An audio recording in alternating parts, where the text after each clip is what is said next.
Hello friends, Saman Gupta mathematics and physics classes में आपका स्वागत है। और मैं आज आपके सामने पुनः एक नए टॉपिक के साथ उपस्थित हुआ हूं और उम्मीद करता हूं कि मेरे द्वारा निर्मित आज का यह वीडियो भी आपको अच्छा लगेगा। स्टूडेंट्स, मेरे वीडियो को अंत तक देखिएगा और अगर आप नए सब्सक्राइबर हैं तो आप पहले मेरे चैनल को सब्सक्राइब कर लें, बेल आइकन्स दबाएं ताकि मेरे आने वाले वीडियो का हर नोटिफिकेशन आपको पहले प्राप्त हो सके। स्टूडेंट फ्रेंड्स, आज मैं जो टॉपिक आप लोगों के समक्ष लेकर उपस्थित हुआ हूं उस टॉपिक का नाम है साइक्लोट्रॉन। साइक्लोट्रॉन एक बहुत महत्वपूर्ण टॉपिक है। ये क्लास 12th का टॉपिक है। साइक्लोट्रॉन के बारे में आप बीएससी फर्स्ट ईयर में भी पढ़ेंगे। स्टूडेंट्स एंड फ्रेंड्स, आज की टॉपिक की जो खोज है वो ई लॉरेंस ने सन 1932 में की थी। क्यों की थी उसकी भी कारण मैं बता दूं। बहुत सारे धनावेशित कण जो थे वो त्वरित नहीं हो पा रहे थे। किसी का द्रव्यमान कम हो जा रहा था, किसी का परमाणु भार कम हो जा रहा था। तो इन सब कमियों को दूर करने के लिए ई लॉरेंस ने साइक्लोट्रॉन जैसे उपकरण की खोज की और यह उपकरण केवल आवेशित कणों को ही त्वरित करने का काम किया। ठीक है, इसके द्वारा किसी भी आवेशित कण को वृत्ताकार या सर्पिलाकार मार्ग में घुमाकर उनको त्वरित किया जा सकता है और उच्च स्तर पर विभवांतर प्राप्त कर सकते हैं। स्टूडेंट एंड फ्रेंड, साइक्लोट्रॉन के बारे में मैं बता दूं कि ई लॉरेंस साइंटिस्ट का नाम है, भौतिक शास्त्री ई लॉरेंस, जिन्होंने साइक्लोट्रॉन की खोज की। चलिए मैं आपको इसके परिभाषा से रूबरू कराता हूँ। फ्रेंड्स एंड स्टूडेंट, साइक्लोट्रॉन एक ऐसा उपकरण है या साइक्लोट्रॉन एक ऐसी युक्ति है जिसकी सहायता से या जिसके द्वारा प्रोटॉन, ड्यूट्रॉन और अल्फा कण इत्यादि आवेशित कणों को या धनावेशित कणों को त्वरित किया जाता है या त्वरित करने का कार्य किया जाता है। साइक्लोट्रॉन कहलाता है। स्टूडेंट एंड फ्रेंड, साइक्लोट्रॉन एक विशेष सिद्धांत पर कार्य करता है। बगैर उस सिद्धांत पर साइक्लोट्रॉन कार्य नहीं कर सकता। साइक्लोट्रॉन उपकरण को हम चुंबकीय क्षेत्र के लंबवत रखते हैं और विद्युत क्षेत्र उस पर अप्लाई करते हैं। अर्थात चुंबकीय क्षेत्र और विद्युत क्षेत्र दोनों जब साइक्लोट्रॉन पर काम करता है या लगाया जाता है या अप्लाई किया जाता है तभी साइक्लोट्रॉन की प्रक्रिया दिखार होती है या प्रदर्शित होती है। ठीक है, तो स्टूडेंट एंड फ्रेंड चलते हैं साइक्लोट्रॉन के सिद्धांत में। साइक्लोट्रॉन एक ऐसे सिद्धांत पर निर्भर करता है जिसमें यह बताया गया है या बताया जाता है कि जब आवेशित कण एक समान चुंबकीय क्षेत्र के लंबवत कार्य करता है या गति करता है, जब आवेशित कण या धनावेशित कण एक समान चुंबकीय क्षेत्र के लंबवत गति करता है और उस पर विद्युत क्षेत्र लगाया जाता है तो विद्युत क्षेत्र के प्रभाव से वह त्वरित गति करने लगता है या त्वरित हो जाता है वह कण और सर्पिलाकार मार्ग में गति करने लगता है। सर्प के समान वृत्ताकार या सर्पिलाकार कह सकते हैं, सर्पिलाकार गति करते हुए आगे बढ़ता है। जैसे जैसे वो आगे बढ़ता है वैसे वैसे उसकी त्रिज्या बढ़ते चली जाती है और बढ़ती हुई त्रिज्या के साथ साथ इस आवेशित कण का वेग या चाल भी बढ़ता जाता है। ठीक है, और यह निरंतर गति करते हुए बढ़ती हुई त्रिज्या और बढ़ते हुए वेग के साथ निरंतर चला जाता है या गति करता रहता है। इससे अनावेशित धनावेशित कण भी आवेशित अत्वरित धनावेशित कण भी त्वरित हो जाता है। ठीक, स्टूडेंट एंड फ्रेंड, हम इसकी बनावट पर चलते हैं। बनावट पर चलने के लिए मैं आपको संक्षिप्त में जानकारी देता हूं। मेरे शब्दों को विशेष ध्यान दीजिएगा स्टूडेंट एंड फ्रेंड। बहुत लंबी चौड़ी इसकी प्रक्रिया है, शब्दों की प्रक्रिया, लिखने की प्रक्रिया है जो मैं आपको बोर्ड पर एक्सप्लेन नहीं कर सकता। मैं अपने शब्दों के माध्यम से आपको बता रहा हूं कि इसकी बनावट क्या है। ठीक है, देखिए स्टूडेंट एंड फ्रेंड, साइक्लोट्रॉन जो है वो तांबे का एक खोखला गोला होता है। साइक्लोट्रॉन में तांबे का एक खोखला गोला होता है जिसको बीच से आधा आधा या दो बराबर भागों में काट लिया जाता है। तो काटने के बाद ये दो अंग्रेजी के कैपिटल डी अक्षर के समान दो टुकड़ा प्राप्त होता है जिसको हम डीज कहते हैं। Student and friend, dees, DEES, dees या कैपिटल डी के समान इसकी आकृति होती है, इसलिए इसे डी भी कहा जाता है।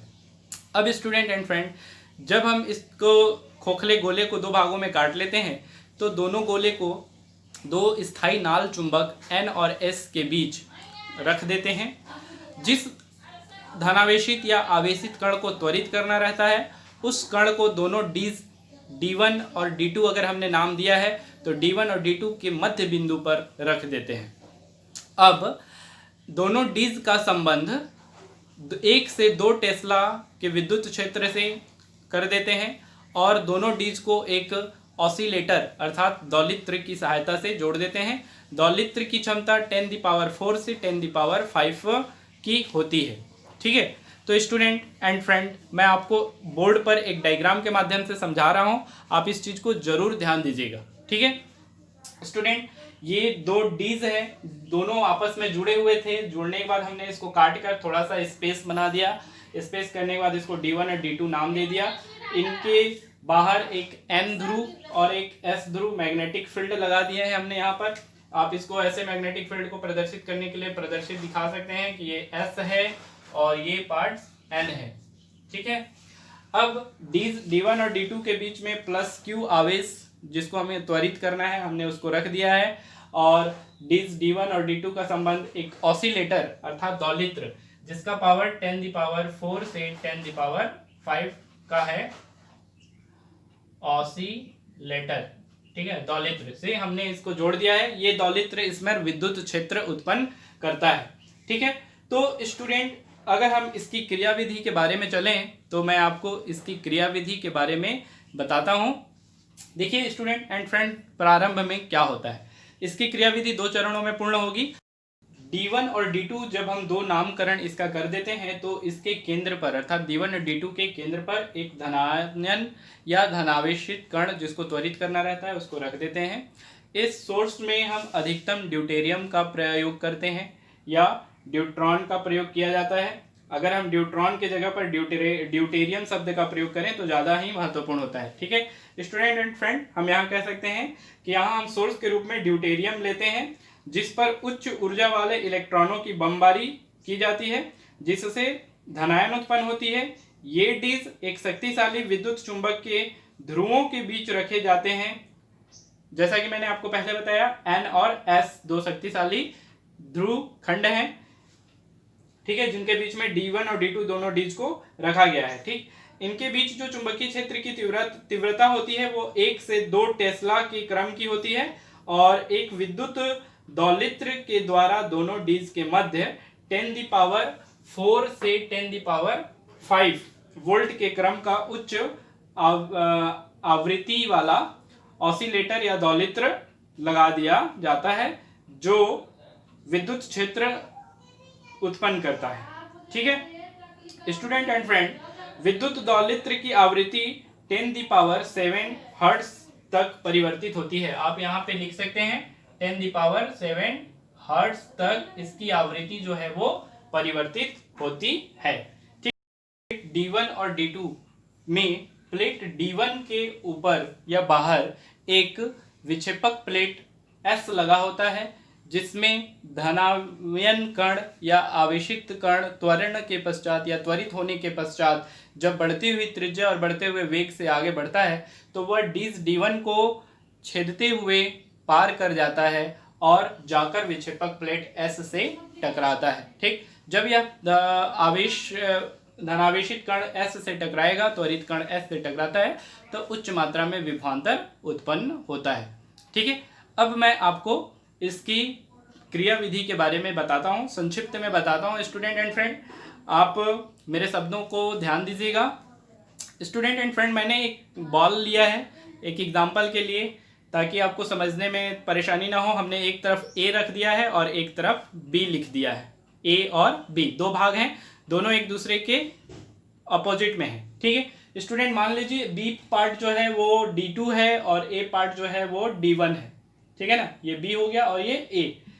जब हम देखिए स्टूडेंट एंड फ्रेंड, अगर मान लीजिए कि प्रारंभ में D1 जो है वो ऋण धन विभव पर है और D2 जो है वो ऋण विभव पर है। प्रारंभ में D1 धन विभव पर और D2 ऋण विभव पर है, अर्थात मान लीजिए A जो है वो धन विभव पर है, B जो है वो ऋण विभव पर है। ठीक है, जैसे ही हम इसमें विद्युत धारा प्रवाहित करते हैं तो विद्युत धारा के प्रवाह के कारण, चूंकि ये भी धनावेशित कण है और ये धन विभव पर है, तो धन और धन में प्रतिकर्षण होता है। प्रतिकर्षण होने के कारण ये धनावेशित कण जो है वो D1 में प्रवेश ना करके, स्टूडेंट ध्यान देंगे, ये धनावेशित कण को मैं यहाँ लिख लेता हूँ, ये D1 में प्रवेश ना करके इस प्रकार से D2 की ओर गति करने लगता है। और चूंकि इस डीज के बाहर विद्युत क्षेत्र कार्य कर रहा है, इसलिए विद्युत क्षेत्र के प्रभाव से इस डीज की गति जो है वो एक सरल रेखीय गति होती है। जैसे ही ये ये धनावेशित कण डीज के अंदर प्रवेश करता है तो अंदर का भाग स्टूडेंट खोखला होता है ना। खोखला होने के कारण खोखले भाग में विद्युत क्षेत्र कार्य नहीं करता, खोखले भाग में केवल चुंबकीय क्षेत्र कार्य करता है। और चुंबकीय क्षेत्र जो होता है वो सरल रेखा में किसी भी उपकरण को गति करने नहीं देता, वो हर कण को वृत्ताकार मार्ग में मोड़ देता है। तो जैसे ही ये आवेशित कण इस खोखले डीज D2 में प्रवेश करता है तो यह चुंबकीय प्रभाव के कारण वृत्ताकार आकृति में मुड़ जाता है। स्टूडेंट देखिएगा, वृत्ताकार आकृति अगर अच्छा नहीं बनेगी तो कोई बात नहीं, आप लोग अच्छे से बनाइएगा, ठीक है। ये वृत्ताकार आकृति में मुड़ गया और पुनः बाहर निकलने की स्थिति में होगी। तो स्टूडेंट एंड फ्रेंड, ये बाहर निकलेगी तो फिर से चुंबकीय क्षेत्र कार्य करना बंद हो जाएगा इसके ऊपर और विद्युत क्षेत्र कार्य करना प्रारंभ कर देगा। विद्युत क्षेत्र के प्रभाव से पुनः यह सरल रेखा में गति करेगा। स्टूडेंट एंड फ्रेंड ध्यान दीजिएगा, ए अभी प्लस पर था, बी अभी माइनस पे था।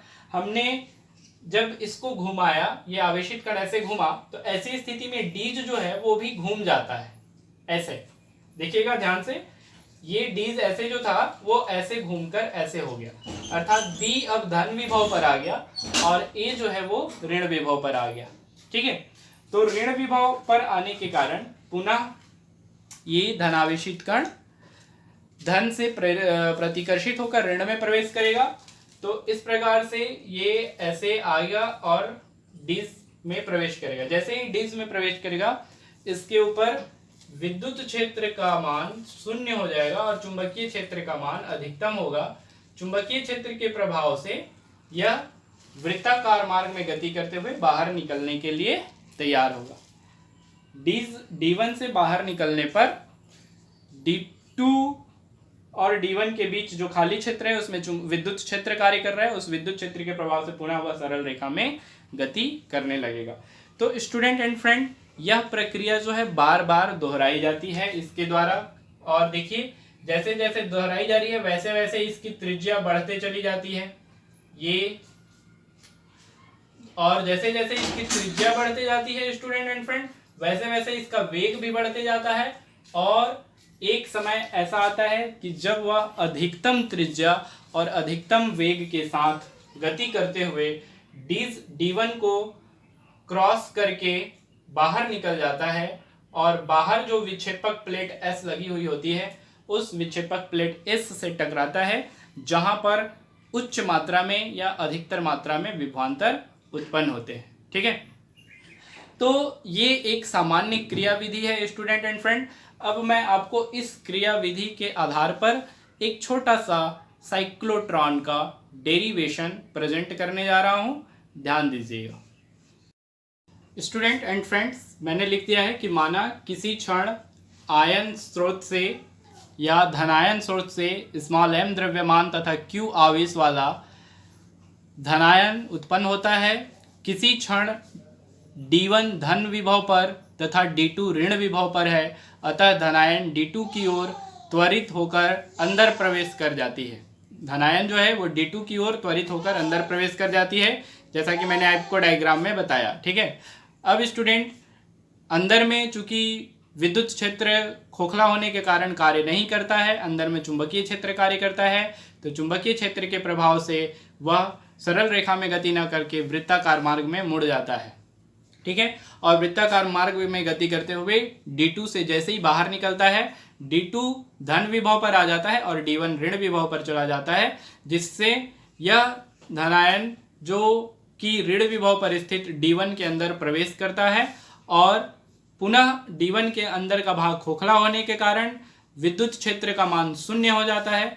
चुंबकीय क्षेत्र के प्रभाव से D1 से गति करते हुए D2 में पुनः प्रवेश करने की स्थिति में आती है और यही प्रक्रिया निरंतर चलते रहती है। ठीक है स्टूडेंट, पुनः मान लेते हैं कि माना चुंबकीय क्षेत्र का परिमाण कैपिटल B तथा धनायन की चाल स्मॉल v है, तब धनायन पर कार्य करने वाला लॉरेंज बल के बारे में मैंने आपको पिछले कक्षा में बताया था कि किसी धनावेशित कण पर एक समान चुंबकीय क्षेत्र में पूरे क्षेत्र के द्वारा जो बल कार्य करता है उस बल को ही लॉरेंज बल कहते हैं। ठीक है, तो स्टूडेंट लॉरेंज बल होता है F equal to q v B sine theta. चूंकि यहाँ पर चुंबकीय क्षेत्र लंबवत कार्य कर रहा है या चुंबकीय क्षेत्र में कण जो है वो लंबवत गति करता है, इसलिए हम थीटा बराबर 90 डिग्री लिखते हैं। बताते हैं कि चूंकि थीटा इक्वल टू 90 डिग्री, इसलिए ये जो F है स्टूडेंट वो F हो जाता है q v B sine 90। Sine 90 का मान 1 होता है, तो आप इसको लिख सकते हैं या F equal to q v and capital B। Sine 90 equal to 1 यहाँ पे प्रेजेंट कर दीजिए स्टूडेंट। 1 में किसी भी संख्या का मल्टीप्लाई करेंगे तो वो संख्या जैसे का तैसा अर्थात अपरिवर्तित रहता है। ठीक है, अब स्टूडेंट एंड फ्रेंड हम यहाँ पर कुछ शब्द ये बताएंगे कि चूंकि धनायन जो है वो वृत्तीय गति कर रहा है और वृत्तीय गति करने के लिए अभिकेंद्र बल की अति आवश्यकता होती है। ठीक है, तो यह धनायन को वृत्तीय पथ में गति करने के लिए आवश्यक अभिकेंद्र बल कौन देता है? तो आवश्यक अभिकेंद्र बल लॉरेंज बल प्रदान करता है। ठीक, तो अभिकेंद्र बल क्या होता है स्टूडेंट? तो अभिकेंद्र बल सेंट्रीपेटल फोर्स बोलते हैं हम इसको अंग्रेजी में। अभिकेंद्र बल इक्वल टू होता है mv² बाई r, जहां m धनायन का द्रव्यमान, v उसकी चाल और r ये जो वृत्ताकार पथ दिख रही है वो r उसका त्रिज्या वाला मार्ग है या उसका त्रिज्या है। ठीक है, त्रिज्यी वेग के साथ या त्रिज्यी मार्ग में गति कर r त्रिज्या के मार्ग में गति कर रही है। ठीक है, आप यहाँ पे लिख दीजिए स्टूडेंट, कंफ्यूजन दूर हो जाएगा। जहां r मार्ग की त्रिज्या, ठीक है, त्रिज्या है, तो स्टूडेंट लॉरेंज बल और अभिकेंद्र बल दोनों बराबर हो जाएंगे। तो यहाँ पर हम लोग लिख दे रहे हैं तब q v B equal to mv² by r।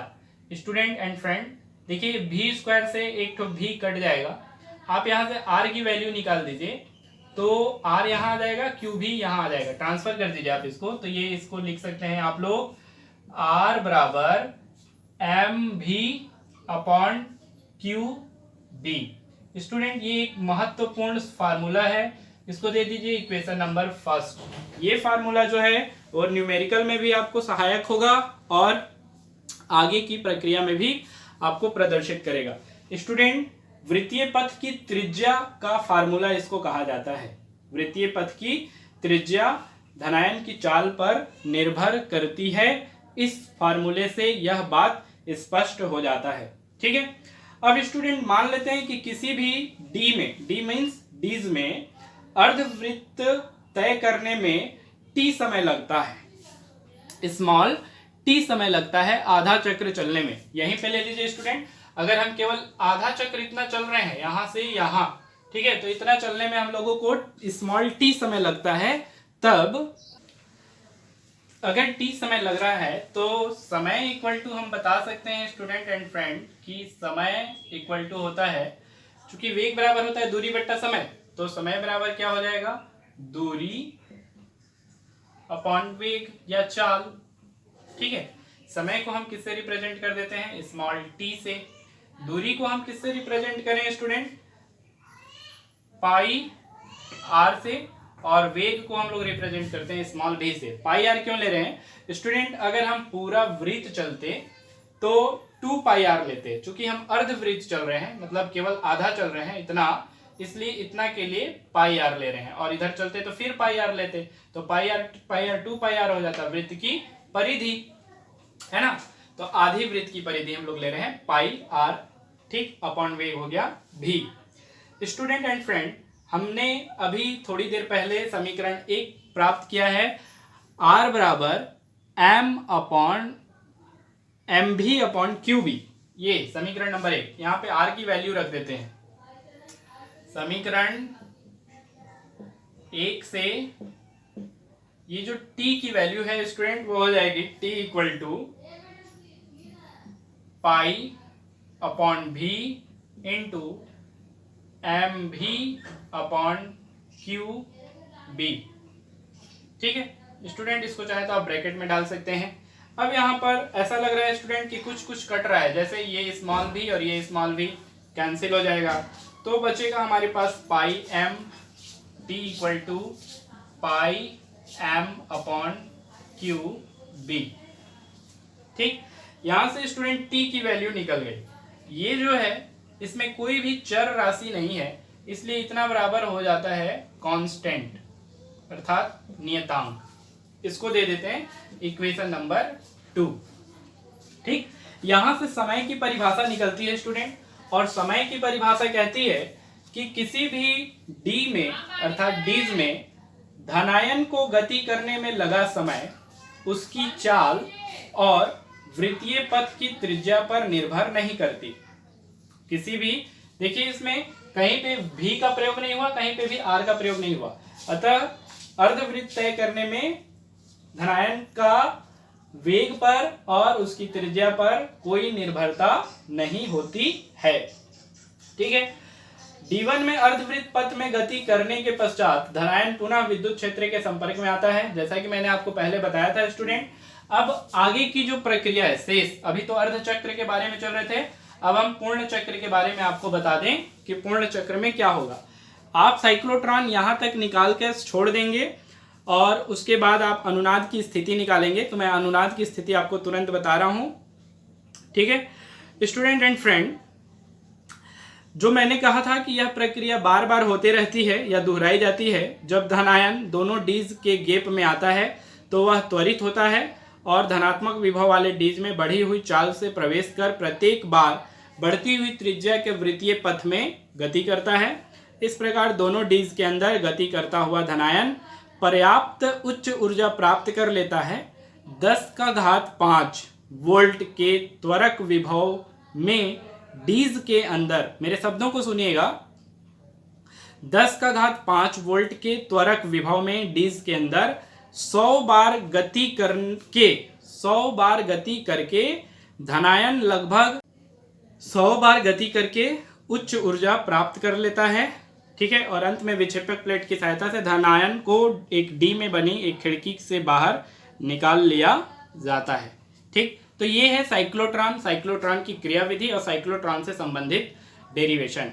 ठीक, अब चलते हैं स्टूडेंट हम अनुनाद की स्थिति। साइक्लोट्रॉन पर अनुनाद की क्या स्थिति है उसके बारे में मैं आपको बता दूं।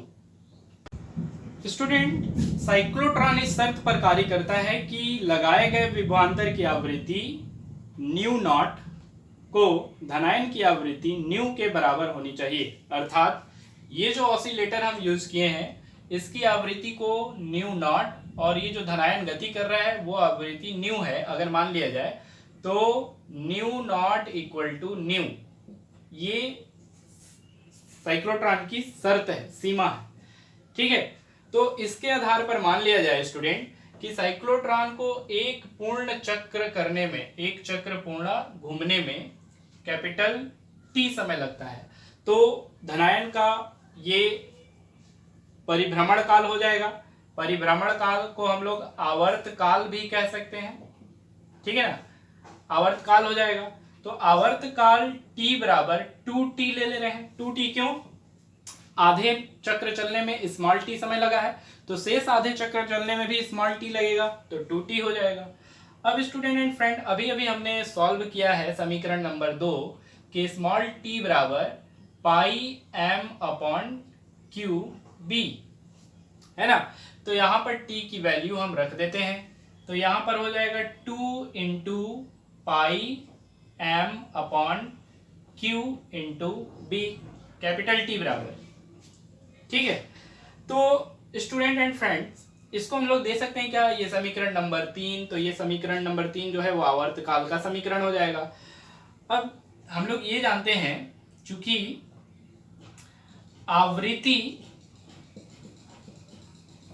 आवृत्ति को इंग्लिश में फ्रीक्वेंसी बोलते हैं, बराबर 1 होता है आवर्त काल, time period, 1 upon time period, frequency equal to 1 upon time period. Means student आप लोग को दिख रहा है कि नहीं, मीन्स अगर हम आवृत्ति में यहाँ पर न्यू को प्रयोग करें, न्यू इक्वल टू तो 1 अपॉन कैपिटल टी ले लेंगे एंड हम यहीं पे सॉल्व कर दे रहे हैं स्टूडेंट। कैपिटल टी की वैल्यू जो है यहाँ पे रख देते हैं, तो न्यू इक्वल टू 1 अपॉन ध्यान देंगे 2 pi M whole upon Q B. ये जो हर के हर में है वो अंश में चला जाएगा, तो nu equal to q B upon 2 pi m. ये अनुनाद की स्थिति या आवृत्ति के लिए सूत्र हो जाएगा, जिसको हम दे सकते हैं इक्वेशन नंबर 4। ठीक है स्टूडेंट एंड फ्रेंड, साइक्लोट्रॉन ये बताता है कि आवृत्ति न्यू नॉट या न्यू जो है वो क्यूबी अपॉन 2 पाई एम को साइक्लोट्रॉन आवृत्ति या चुंबकीय अनुनादी आवृत्ति भी कहते हैं। ठीक है, अब हम चलते हैं धनायन की अधिकतम गतिज ऊर्जा के लिए। तो धनायन की अधिकतम गतिज ऊर्जा के लिए मानना पड़ेगा कि माना धनायन की अधिकतम त्रिज्या आर नॉट है या आर ओ है, भी मान सकते हैं कि वृत्तीय पथ में गति करता है, तब उसकी अधिकतम चाल भी ओ होगी। ठीक है, भी ओ लीजिए, आर ओ लीजिए, आर ओ या भी ओ को भी नॉट या आर नॉट भी बोलते हैं। ठीक, यदि अधिकतम त्रिज्या आर ओ अधिकतम चाल भी ओ हो तो स्टूडेंट एंड फ्रेंड लॉरेंस बल क्यू भी बी, तो भी में नॉट लग जाएगा या ओ लग जाएगा, इक्वल टू अभिकेंद्र बल M v square upon are, तो आर नॉट और वी नॉट हो जाएगा। ठीक है स्टूडेंट एंड फ्रेंड, जो कटेगा उसको काट देंगे, जैसे वी ओ से वी स्क्वायर नॉट कट जाएगा या वी ओ स्क्वायर कट जाएगा, q B equal to m v not upon r not बचेगा। अब स्टूडेंट एंड फ्रेंड यहाँ से हम भी नॉट का वैल्यू निकाल लें, या v not equal to q B are not upon m हो जाएगा। ठीक है, अब गतिज ऊर्जा इक्वल टू हम लोग जानते हैं kinetic energy equal to 1/2 m v square होता है स्टूडेंट। तो यहाँ पर एम भी के प्लेस पर वी ओ यूज कर लेंगे या वी नॉट यूज कर लेंगे, तो ये value E equal to E not हो जाएगा, या इसी को हम लोग लिख सकते हैं E not equal to 1/2 M into, ये पूरा वैल्यू रख लेते हैं, Q B are not upon M. Student M से एम कैंसिल हो जाएगा, है ना, और चूंकि एम एम पूरा कैंसिल नहीं करते हैं क्योंकि इसका होल स्क्वायर है, यहाँ पे होल स्क्वायर है, इसलिए यहाँ पे भी होल स्क्वायर चढ़ा देंगे। तो इसको रख लेते हैं फिलहाल m, और यहाँ पे भी m को छोड़ देते हैं, अगले लाइन में कर देंगे। ये हो जाएगा student 1/2 m into q B are not का होल स्क्वायर अपॉन में m स्क्वायर। अब m से m स्क्वायर काट देंगे, कैंसिल कर देंगे, तो एक m बचे रहेगा, और ये जो 2 है उस m में मल्टीप्लाई हो जाएगा, तो हम लिख सकते हैं या अधिकतम ऊर्जा गतिज ऊर्जा E not equal to q B are not, सबका स्क्वायर चढ़ा सकते हैं, q square B square r not square upon में 2m। ये जो आएगा इसको आप दे देंगे इक्वेशन नंबर फर्स्ट। ये formula E not equal to q square B square r not square upon 2m या R O square upon 2m, ये साइक्लोट्रॉन के धनायन के अधिकतम गतिज ऊर्जा के लिए सूत्र होगा। ठीक है स्टूडेंट एंड फ्रेंड, अब हम चलते हैं अंतिम पड़ाव पर, जो पढ़ेंगे साइक्लोट्रॉन की सीमाएं। तो मैं आपको साइक्लोट्रॉन की सीमाएं बता दे रहा हूं, आप ध्यान से सुनिएगा। साइक्लोट्रॉन की सहायता से इलेक्ट्रॉनों को त्वरित नहीं किया जा सकता, इलेक्ट्रॉनों का द्रव्यमान बहुत कम होता है, आप जानते हैं, इसलिए इलेक्ट्रॉनों को त्वरित नहीं किया जा सकता। क्यों? क्योंकि इलेक्ट्रॉनों का द्रव्यमान बहुत कम होता है और ये थोड़ी सी ऊर्जा पाकर अत्यधिक त्वरित हो जाते हैं। दूसरा है साइक्लोट्रॉन की सहायता से अनावेशित कणों जैसे न्यूट्रॉन आदि को त्वरित नहीं किया जा सकता। और तीसरा है साइक्लोट्रॉन में धनायन को एक निश्चित सीमा की चाल से अधिक त्वरित नहीं किया जा सकता। ठीक है, तो ये 3 सीमाएं हैं जो साइक्लोट्रॉन की है। आपको मेरा वीडियो कैसा लगा आप कमेंट करके जरूर बताइएगा। मिलते हैं अगले टॉपिक में। अगर आप मेरे द्वारा बनाए गए इस वीडियो से संतुष्ट हैं तो आप मेरे चैनल को सब्सक्राइब करें और बेल आइकन्स दबाएं ताकि आपको हर वीडियो का नोटिफिकेशन प्राप्त हो सके।